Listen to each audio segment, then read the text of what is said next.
안녕하세요. 신용회복위원회 이상철 변호사입니다. 이번에는 개인회생에서 채무자분들이 가장 관심 있고 궁금해하시는 월 변제금을 줄이는 방법에 대해 3부작으로 설명드리도록 하겠습니다.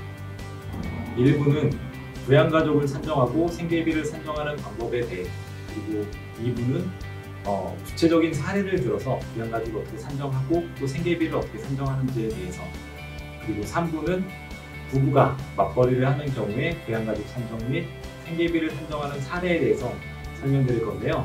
끝까지 봐주셨으면 좋겠습니다. 개인회생에서 월 변제금은 채무자의 순소득에서 생계비를 공제하는 금액인데요. 여기에서 생계비는 채무자가 주장하는 금액은 아닙니다. 법원에서 정한 금액인데 매년 보건복지부 장관이 고시하는 기준중위소득의 60%에 해당하는 금액입니다. 2020년 기준중위소득의 60%는 보시는 것처럼 1인 가구가 약 105만원, 2인 가구가 약 179만원, 3인 가구가 약 232만원, 4인 가구가 약 284만원, 이런 식으로 가구 구성원의 수에 따라서, 즉 채무자를 포함한 부양가족의 수에 따라서 생계비가 증가하게 됩니다. 이제 곧 다가올 2021년에는 1인 가구가 약 109만원, 2인 가구가 약 185만원, 3인 가구가 약 239만원, 4인 가구가 약 292만원 정도입니다. 채무자 입장에서 소득을 마음대로 늘리거나 줄일 수는 없잖아요. 그래서 월 변제금을 줄이려면 생계비를 최대한 확보하는 것이 관건인데, 이것은 부양가족을 최대한 인정받는 문제라고 할 수 있습니다. 따라서 부양가족을 산정하는 방법, 부양가족을 인정받는 방법에 대해서 말씀드릴 텐데요. 그 전에 먼저 부양가족이 정해진 상황, 그러니까 기준중위소득의 60%가 확인된 상황에서 추가로 생계비를 인정받는 경우에 대해서 먼저 설명을 드리겠습니다.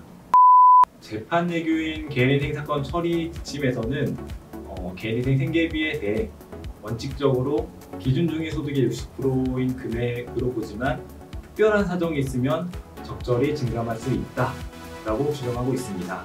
따라서 특별한 사정이 있으면 기준중위소득의 60%를 초과하는 생계비를 인정받을 수도 있지만, 말 그대로 특별한 사정이기 때문에 실제로 추가 생계비를 인정받는 경우는 매우 드문 경우라고 볼 수 있습니다. 그래도 실제 추가 생계비를 인정받은 사례를 말씀드리면, 이분은 매월 42만 원의 월세를 내는 분이었는데, 매월 월세 내는 거래 내역을 증빙자료로 제출하면서 추가 주거비를 주장을 했었는데, 법원에서 월 20만 원의 추가 생계비를 인정해 준 경우는 있었습니다.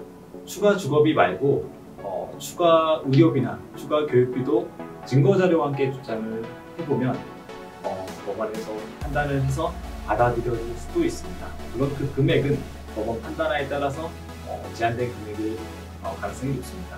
다시 부양가족 산정으로 돌아와서 말씀을 드리면, 개인에서 부양가족을 포함시키는 범위는 원칙적으로 주민등록상 상당기간 동거하면서 생계를 같이 하는 직계 존속, 그러니까 부모님, 조부모님 이렇게 되겠고요.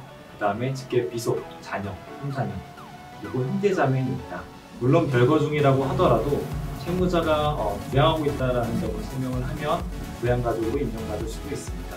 생계를 같이 하는 가족이라고 하더라도 1인 기준중위소득의 60% 이상의 소득이 있는 사람은 부양가족에 포함시킬 수 없고, 또 60세 미만인 성인도 원칙적으로 부양가족으로 인정해주지 않습니다. 채무주정과는 조금 다른 부분인데요. 채무주정 같은 경우에는 가정주부인 배우자라고 소득이 없다면 부양가족으로 인정받을 수 있고, 또 대학생인 자녀도 부양가족으로 인정받을 수 있습니다. 개인회생과 채무주정의 그런 부양가족 범위만 비교를 해보면 개인회생보다는 채무주정이 조금 더 넓게 부양가족을 포함시킬 수 있습니다. 다만 자력으로 생계 유지를 할 수 없는 장애인인 경우에는 연령에 상관없이 부양가족에 포함시킬 수 있습니다. 1부는 이것으로 마치겠습니다. 아무래도 기본적인 이론적인 부분이라서 조금은 지루하셨을 수도 있는데, 2부에서는 구체적인 사례를 들어 설명을 드리려고 합니다. 예를 들어서 미성년자인데 곧 있으면, 그러니까 몇 달만 있으면 성인이 되는 경우, 이런 경우에 부양가족 산정을 어떻게 하고 또 생계비 산정을 어떻게 하는지, 또는 부모님이 곧 있으면 이제 만 60세가 되시는 그런 경우에 이런 경우에는 어떻게 부양가족을 산정하고 또 생계비를 정하는지, 그리고 이제 채무자뿐만 아니라 다른 형제가 여러 명이 있는데 부모님을 부양한다고 했을 때 부양가족으로 인정받을 수 있는지, 이런 사례들을 조금 이제 들어서 설명을 드리도록 하겠습니다. 감사합니다.